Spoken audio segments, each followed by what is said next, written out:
એક સુંદર સુંદરી જોઈ રાતે સુંદરી નહીં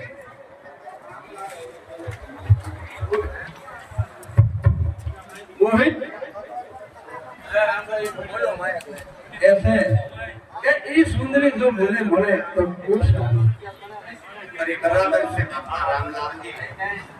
भगवान सबना साथ पर છે માટે વિશ્વાને શ્રદ્ધા રાખવા બધા સારા મના થવાના છે માટે ચાલો હવે અહીંયાથી આપણે ઝડપ अरे बराबर से गुरुजी अरे गुरुजी આ તમારી આજ્ઞાથી બધું કામ થઈ રહ્યું છે અરે હા બાપા રામલાલજી તમારી આજ્ઞા કહેવાય અત્યારે અહીંયા આજે તો આપણે જનકપુરીની અંદર દાખલ થવાનો છે હા ગુરુજી ખુશી થયો આવાજ ગુરુજી મહારાજ ખુશી થયો આવાજ